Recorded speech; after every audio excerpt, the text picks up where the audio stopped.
This is Nicola from the MUN Impact Board. We're about to start this session. So we have a student presenter to finish off day 2. Alice Gales here is going to speak to you. Alice, at the end, if you want to do breakout rooms, let me know how many rooms you need and how many people you want in each one, because I think I've worked out how to do it. And everybody else, if you can write comments and questions on the chat during the presentation, we'll deal with those at the end. I'm handing over to Alice. Thank you. Hi everyone, so my name's Alice and I'm from Ontario, Canada. I just finished grade 12, so I just graduated and will be going to university in the fall. So today I'm just going to be talking to you a little bit about the real impact foreign aid and charities have on developing countries. So I first got interested in this topic in my first semester of grade 12 when I took a world issues course. And throughout the whole time, we were learning a lot about poverty and the sustainable development goals. And this was one topic that really interested me. So I decided to do a project on it. And I learned a lot of information and I became really passionate about this topic. So I just wanted to share a lot about what I've learned today, because a lot of it I didn't know before taking this course or before doing this project. So I think that it's very valuable information that everyone should hear about. So to get started, I'm just going to talk first of all about how this connects to a few of the sustainable development goals. So the first one that this connects to specifically is clean water and sanitation. So this is the sustainable development goal to give everyone in the world access to safe and affordable drinking water. And it relates to this topic because one of the major problems with charities at this point in time is they often hand out bottles of water to people in poverty. These handouts don't help poor communities because they still do not provide access to a sustainable water source. So in order for this target to be achieved, charities need to support entrepreneurial projects to find innovative ways to make contaminated water drinkable. So one example of this is charities can support the portable and easy to use filtration straw, the Life Straw, which allows rural communities to filter their water so they have clean water to drink. Also, I was in a presentation earlier about the Thirst Project, which is also a great way to provide sustainable access to water. The next sustainable development goal that I'm going to talk about is 8, which is decent work and economic growth, and the specific target to strengthen the capacity of domestic financial institutions to encourage and expand access to banking, insurance, and financial services for all. So in order for Western aid to be beneficial, it needs to not only provide poor people with access to jobs, but also to financial support.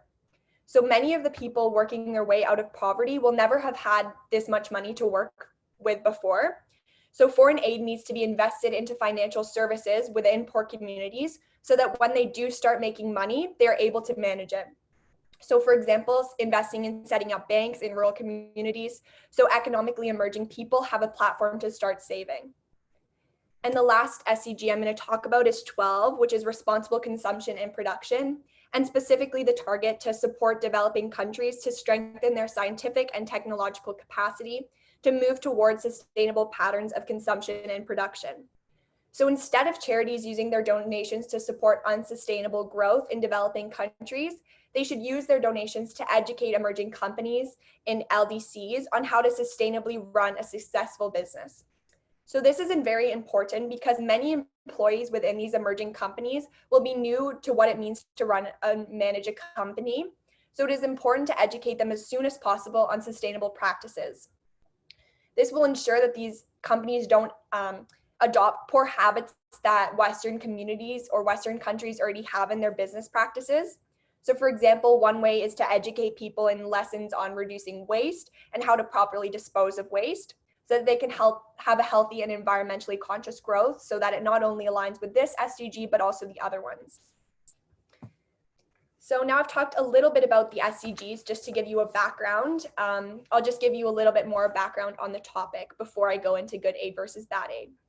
So each year, billions of dollars in aid are given to third world countries in an attempt to aid their economies.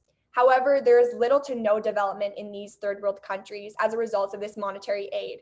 And in most cases, it actually proves to be detrimental to the growth of these economies, of these countries. For example, one example of this is I Learned from Poverty Cure, which is a really good documentary where a church decided to deliver eggs to a small community in Africa. So a man named Jonah, who had started a business selling eggs, went bankrupt because he couldn't compete with the free eggs that were being given out in the community. So the next year, the church decided to go to a different place to donate eggs. So since the church had put Jonah out of business, he no longer had a business and the community no longer had eggs.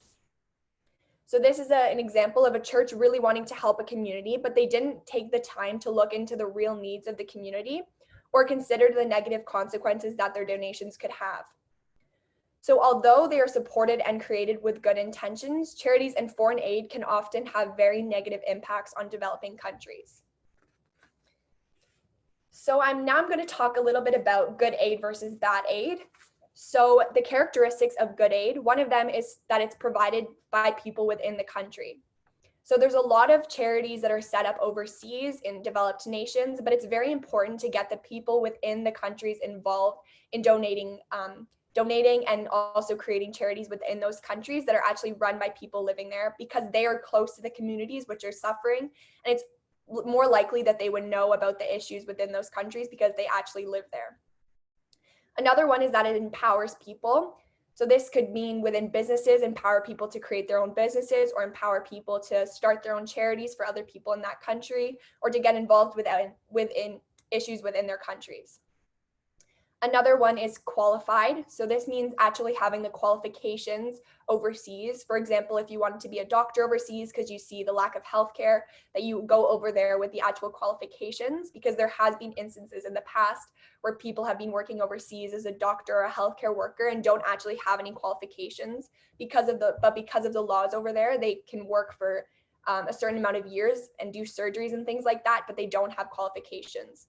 So it's important to know, not just because you come from a Western country or a more developed country, that you would know better than the people within the developing nations. So you actually need to have qualifications. Another characteristic is that it responds to the needs outlined by people living in these communities. So it's really important to ask the people in those communities, what do you need most? So that it doesn't come to a situation where you're providing them with things that they already have or are not really in need of.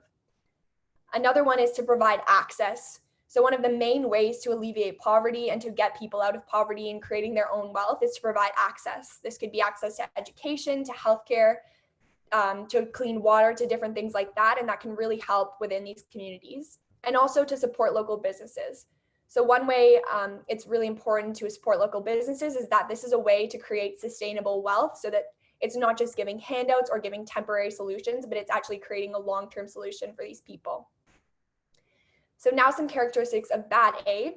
So one of them is that it negatively affects businesses. So for example, this could mean a business overseas that sets up their, similar to a business idea that's already been brought into these countries, and then the one that's actually being set up in that community starts to not make as much money, and something overseas takes over and makes all the money in that community. Another one is creates dependency. And this kind of connects with the next one, which is handouts in developing nations. So if you're providing people with handouts and not sustainable solutions, the people in developing nations become dependent on Western aid or become dependent on charities or foreign aid, and they can't actually create their own wealth. This also goes along with creating a patron-client relationship where the developing countries feel like they owe something to the developed nations for giving them handouts or for giving them aid, or the people from developed nations feel like the developing nations owe them something, and it also relates to the dependency. Another one is disempowers, which I kind of talked about before, and negatively affecting businesses, where they would take over a business that someone's come up with in a developing nation, which would disempower them, and it relates to undermining local initiative. For example, if there was a charity set up locally and then one overseas came and took over that charity and started building their own charity on top of it, rather than supporting the local initiative, which is really important in these communities. So next, I'm going to go a little bit more in depth on 3 ways charities and foreign aid are harmful. So the first one is a lack of research. So charities and foreign aid are not constructive when there's no research done into what the community needs. So they end up providing these communities with things that are of no value to them, and they do not give them a sustainable way to renew these resources. So in order for donations and support to be helpful for these communities, they need to respond to a disclosed need. However, for many charities, especially churches, there's often this belief that they know best. And so they decide to donate whatever they think would be necessary without asking the residents of the community. For example, I had a chance to speak to a woman, Debbie Van Grieken, who works with people in Uganda to sell their shea butter in Canadian markets. And she told me a story of the community she was working in, where a church noticed that there was a lack of ovens in the small community. So they decided to donate them, which in principle seems like a great idea. But what actually ended up happening was, because they were placed in huts, those huts became so hot when the ovens were turned on that they couldn't keep them inside. So they actually ended up putting them outside their huts and use them for storage. So this is a classic example that happens very often, of Western people coming in and thinking they know best because of their privileged backgrounds and ending up making no difference in the well-being of the community. Another problem that relates to this is when entrepreneurs try to start their own companies. It's becoming more easy to find small loans, known as microfinance, but it's harder for companies to find loans to create small, medium enterprises. So small, medium enterprises make up only 1 to 10% of the economy of developing nations because they can't find loans. And this is a problem because SMEs often address a social need, provide long-term employment, and create wealth within these communities. So without these enterprises, the economy greatly suffers. In fact, in developed nations, small, medium enterprises often make up around 60 to 90% of the economy. So the lack of loans from small, medium enterprises compared with the abundance of large loans and microfinance loans clearly shows the inability of charities to recognize which areas in developing countries are lacking and need support. So it's very important, since it's obvious that these charities don't know what's best for those communities, to just take the time to do research and also to ask the people in those communities what would be most beneficial for you. The next is dependency. So charities and foreign aid can often cause developing countries to become dependent on Western countries. So first of all, charities can hurt a country by initially providing support to a community and then abruptly pulling out all the support away from that community. So for example, one of the organizations that I talked to when I was doing research for this was Mali Children's Family, and they rescue children in communities in Kenya, and they have a facility where they provide them with education and healthcare and food and shelter. And they have rescued several children from communities where they were left hopeless after particular charities ended their operations. So this is a concern because people in these communities are already very vulnerable. And when they become fully dependent on external aid, they don't have any sustainable solution or an exit strategy for if these charities pull out. So another problem Mali Children's Family told me about is when charities don't set up a sustainable practice, or they don't have sustainable practices in place, they run out of funds. And Mali Children's Family has had to rescue children who previously were supported by different charities, and then they've had to go back in and take them back to Mali Children's Family because those charities no longer have the funds to support those children. So it's very important for charities to assess what they can provide to a community that would support them in the best way possible and how they're going to make this a sustainable resource. Another example of this is in Haiti. So in 2010, there was the earthquake in Haiti. And in that time, a lot of aid was provided. Since that time, there's still continued to be a lot of aid, and there's actually more NGOs per capita than any other country. But this has really not done a lot for the economy of Haiti or the well-being of the communities there. Because what happens is the USA, for example, provides food and resources like that to Haiti, but there's no sustainable way for them to manage that. And it actually puts farmers out of business because the land becomes occupied with people from the USA instead of farmers in Haiti. So that's an example of then they become dependent on the USA because the farming has all been shut down in Haiti. So if the USA just abruptly left, then they would be left with nothing. And the last I'm going to talk about is disempowerment. So charities and foreign aid can be detrimental to an economy when they undermine local initiative and disempower the people within the communities. So people often tend to blame the governments for failing to aid developing countries and causing significant harm, but smaller charities can also have the same impact. So one of these ways is foreign countries can diminish the dignity of people within these countries by undermining local initiative through handouts. So for example, the reselling of clothes sent by charities within Western countries has killed the textile industry within Kenya. So Kenya imports about 100,000 tons of secondhand clothes each year, most of which were originally donated to charity shops in the West, but when they can't sell them over a long period of time, they send them out to Kenya. So Kenya started to accept these clothes in the 1980s, which is when the decline of their textile industry began. And since this time, Kenyan people have lost 480,000 jobs. The reason for this is that the selling of secondhand clothes removes the need for the farming of textiles and the production of textiles, which creates many jobs.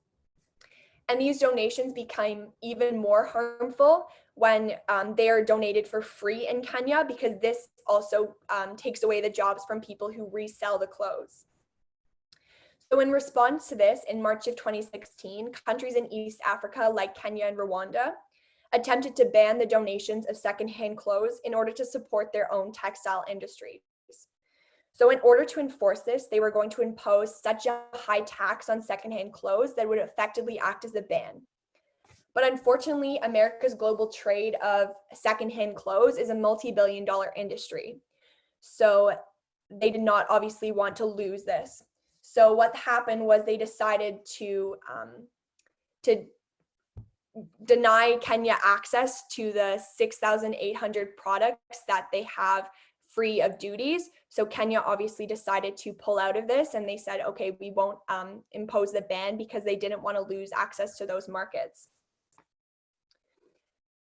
So overall, charities can be very harmful to the economies of developing countries when they destroy industries and disempower people.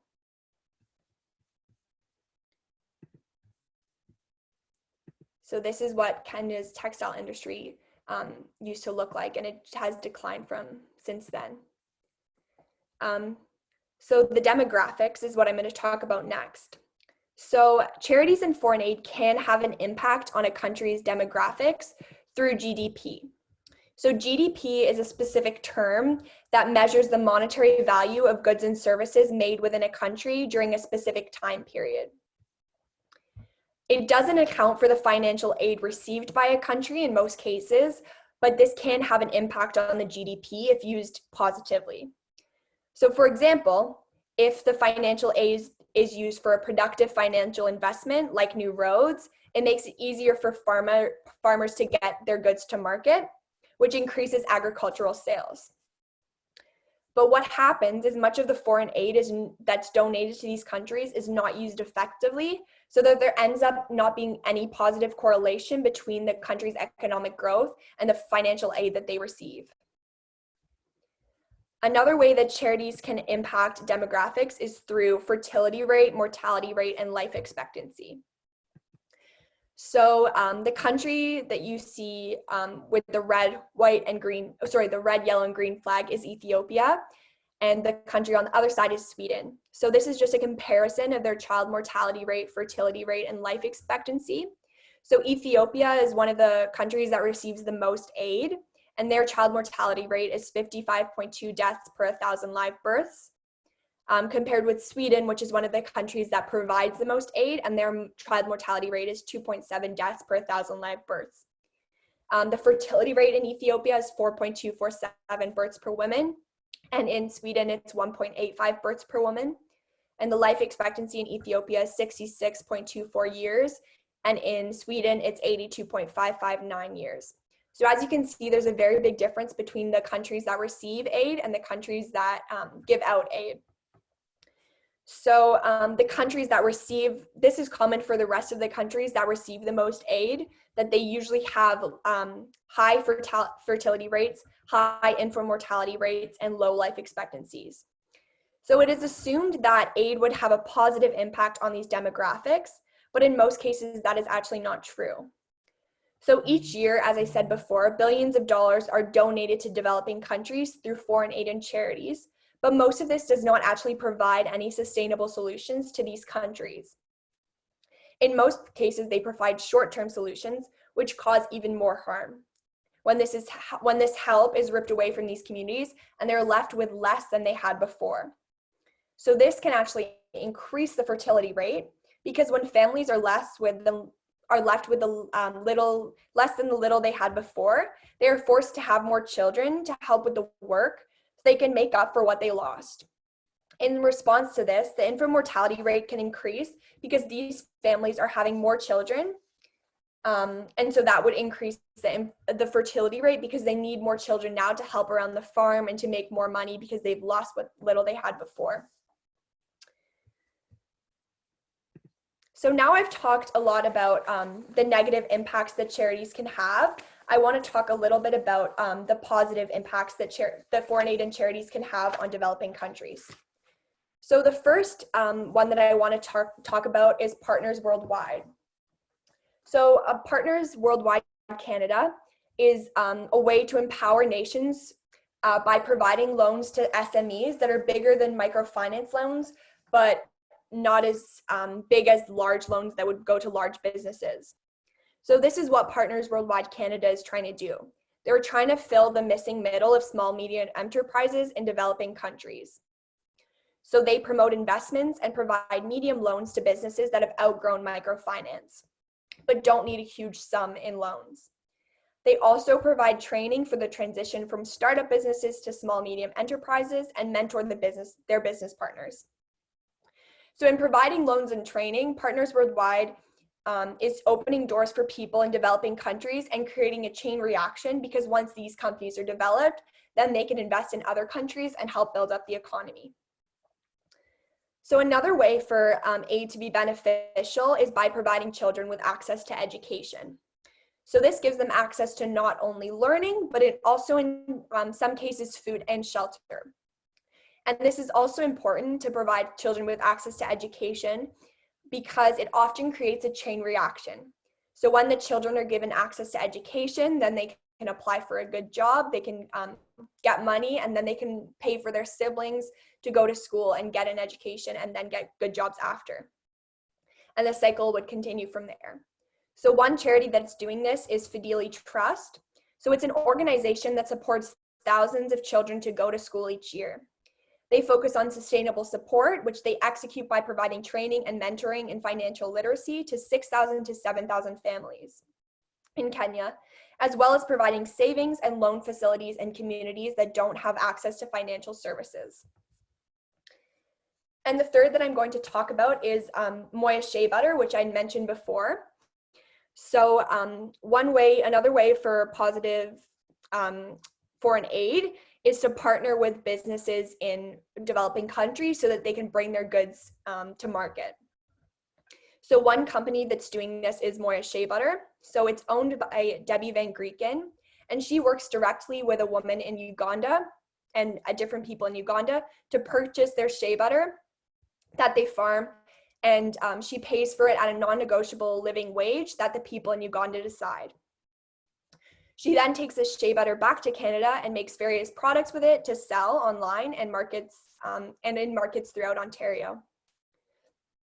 So the business that she has created within these communities helps to provide them with money for healthcare, food, education, and shelter.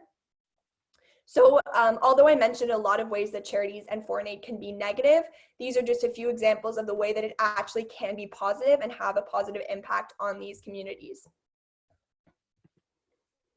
So the critique of current solutions. So the current methods in place for foreign aid and charities usually involve them getting money and material items that do not get to the root of the problem. The root of the problem is that people are lacking access, which means they cannot create their own wealth. So they're lacking access to education, to economic markets, to healthcare, to developing nation, to clean water, and to other necessities. So these solutions that have the greatest impact on developing nations are those that open up access.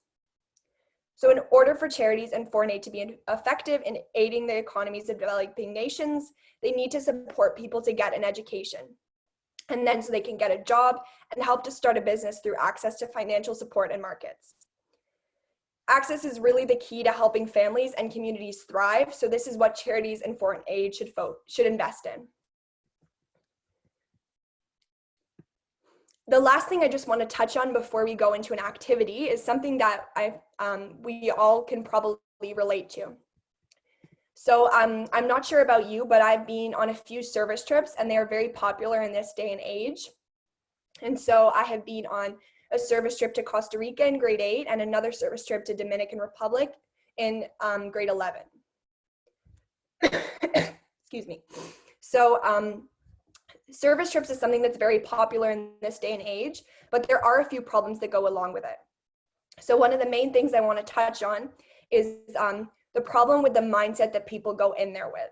So a lot of people, when they go on these trips, have the mindset that they're going to make a huge impact on these communities. They're really helping people, and that's why it's called a service trip. However, in most cases, the work you do is not actually helping those communities a great deal. You usually go, my trip, for example, was 10 days. And really in 10 days, you can't make that big of an impact. Also, the work we were doing was things like building walls for schools or building water purification systems, which can be beneficial, but they also had many workers standing around, which could do the job probably 100 times faster than us students. And in some cases, they actually just keep the same area for students to build on and then remove it each time the group of students leaves. So the issue I have with service trips is that the mindset of people going in with that they're going to help, rather than the mindset of going in to learn and to educate themselves on the cultures and ideas around the world. So I think it is very important to travel the world and go on these trips to see what other communities are like. But it's very important to make the distinguishment between going there to educate yourself and going there that you're actually going to make a huge difference. Another issue that comes along with this is that people often say that they go on those trips and it changes their life, which can do, but also that it makes them realize how much they have and how privileged they are. But oftentimes it shouldn't take these service trips to be able to realize how privileged you are. Every day you wake up, you have a house to live in, you have food on your table, you don't have to worry about paying the bills, and you have clean water.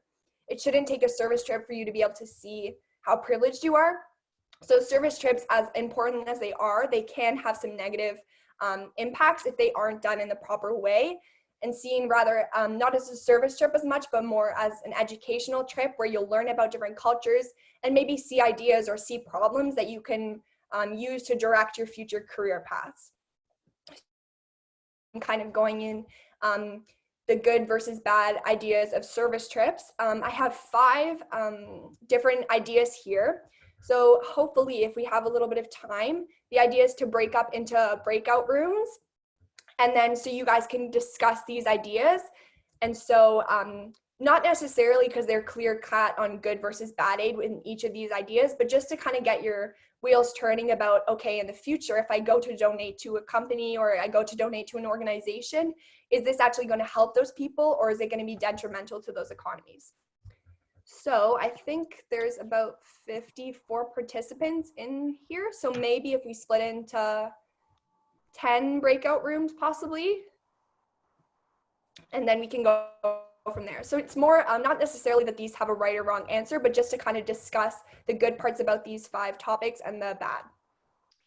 I'm about to put everyone into rooms now, okay? Sounds good, thank you.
Mami, What?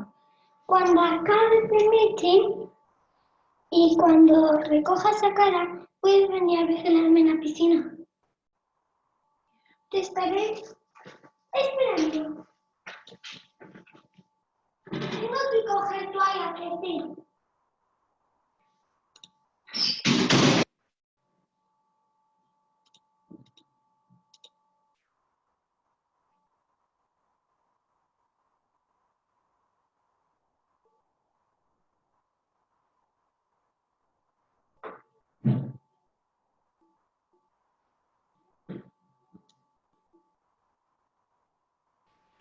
Alice, you're on mute. Sorry. We lost you, Alice. Connection went rough, so then it kicked me out, so I had to rejoin. Sorry about that. But I hope everyone had a good discussion. Like I said, it wasn't to try and put a one as good aid or bad aid or either way, but it was just to try and get your ideas going. So basically just where we go from here is I just want this to kind of make you think next time you go to donate to a charity or when you're looking at career opportunities in the future, that you just kind of take these ideas that I put out as in the characteristics and just decide whether you think you should donate to that charity, or maybe if you should find something different, or which trips you're going to decide to go on. So from there, we can now move into a Q&A session for 5 minutes if we have a little bit of time. So There's lots of questions on the chat, Alice, so I don't know if you want to scroll down. We officially have about 3 minutes, but apart from the social hour, there's nothing else after this, so I can leave the room open for a few extra minutes if needed. Okay, sounds good. I'll have, I think all my chat got deleted because I went out. So maybe if someone else could let me know the questions and then we'll go. I'm handing over to my admin, they'll sort you out. Okay, so are we taking a picture first or move on with the Q&A? I'm just waiting for everyone to put their cameras on. So start Q&A and I'll just take a photo whilst you're talking. Okay, so our first question I'll call upon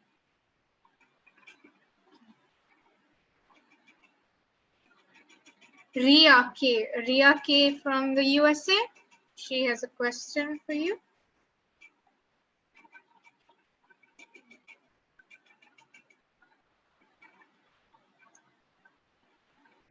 Ria, go ahead and unmute your mic.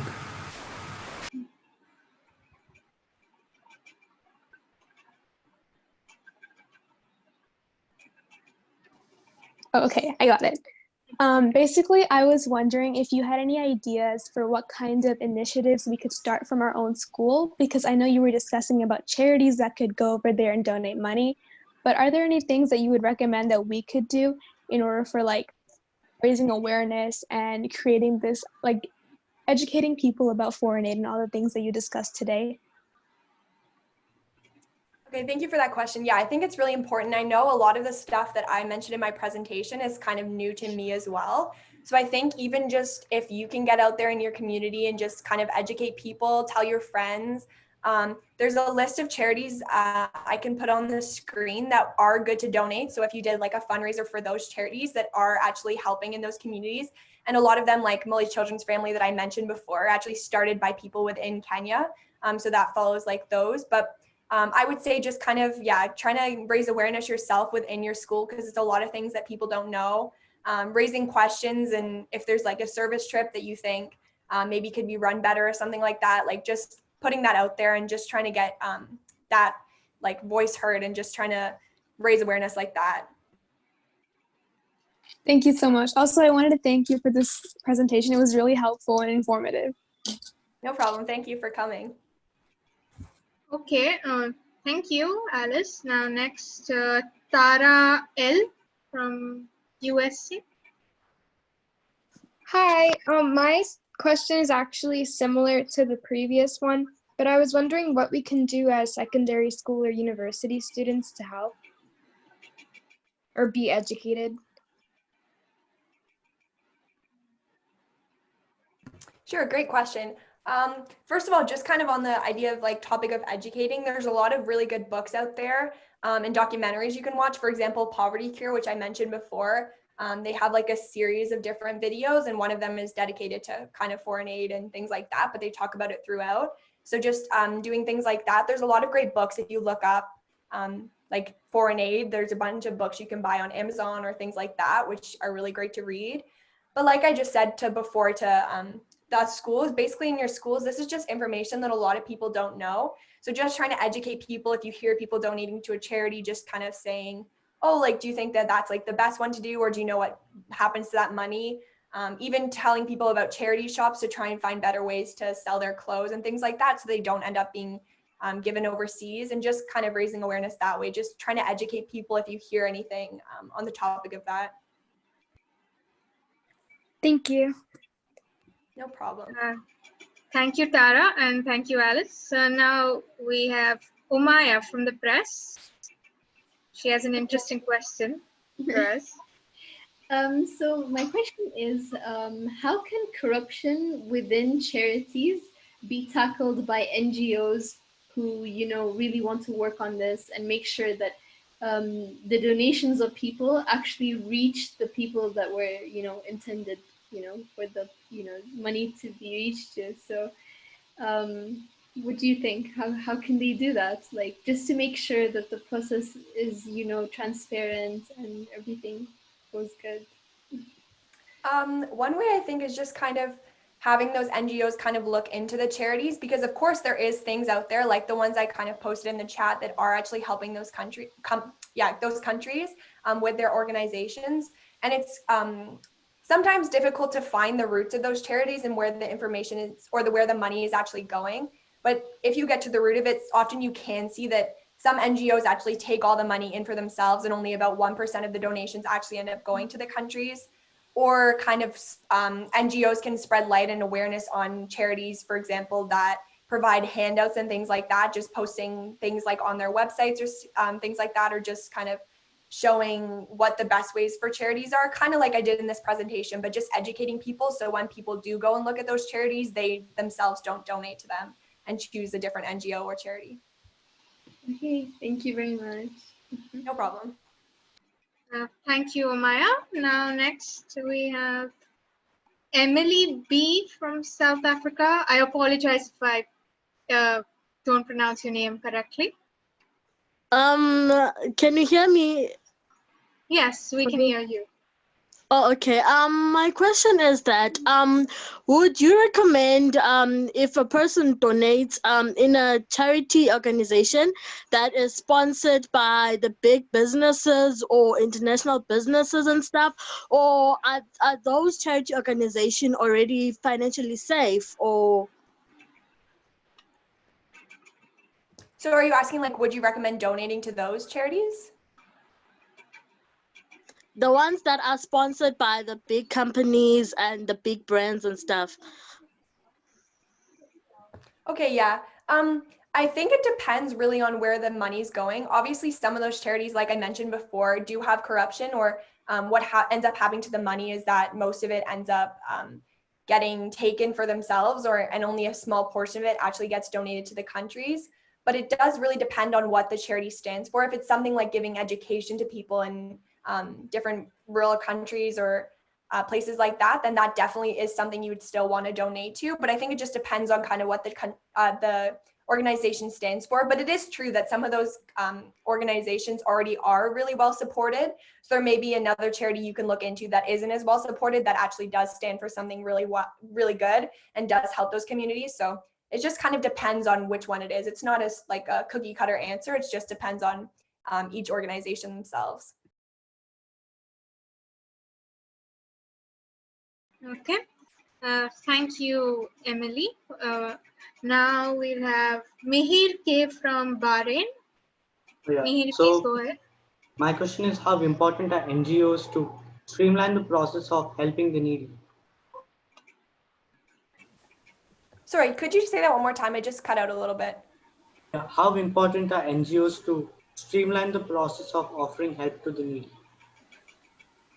I think that is important, but it kind of just depends on what type of like help they're providing. Obviously, you want to kind of make it so that it's kind of like straight to the point, and also like it's streamlined there, but it just kind of depends on which aspect of these countries you're supporting, on which way kind of to give that. But I do think that is definitely important.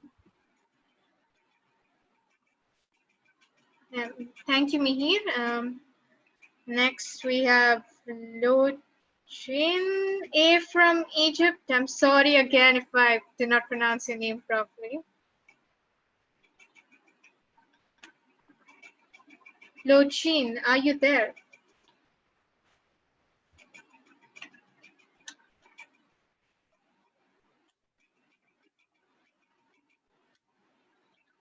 Okay, I'll just read out the question then. What do you think is the best way to provide aid, especially on an individual level, without creating a culture of dependency in the country receiving it, on the country receiving it? I would say the best way is just supporting a charity that provides education, like Fideli Trust. All in all, that's the biggest thing that provides access, because once you have an education, a lot of those times, especially in Kenya, it's like a boarding school almost. So you get shelter and food as well. And it can create, that's really how you build an economy, by educating people. So if you can find a charity organization that provides children with education, then I would really say that that's the best way to support those countries, to develop their economies and just to help the communities. Okay, thank you. Next, we have Lydia K from Canada. Again, I'm sorry if I mispronounced your name. It's okay. So since mission trips can be like pretty negative for local economies, do you think people should avoid them altogether and turn to other ways to provide aid, or can people still go on mission trips and find other ways to contribute through those trips?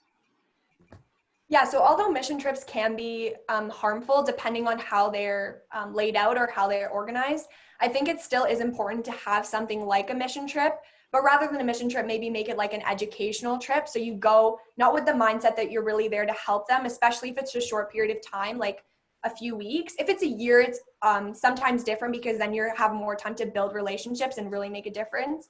But if it's only for a short period of time, it's hard to make a real difference. But it is still important to go on those trips to kind of see the different cultures out there, see the needs of those communities, and ask people what their needs are. So then when you get back to your own country, it's easier to find charities and things to support. And also it could direct your future. So say if you want to become a doctor and you go on a mission trip and realize the lack of healthcare in those areas, you might decide that you want to become a doctor and then work over there. So it can be beneficial. It just has to be organized in the right way.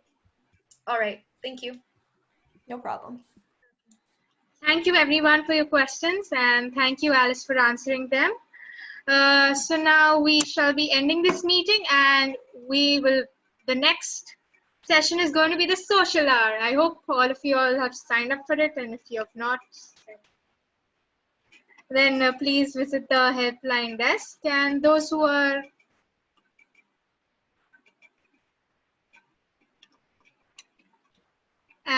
now we shall be ending shortly.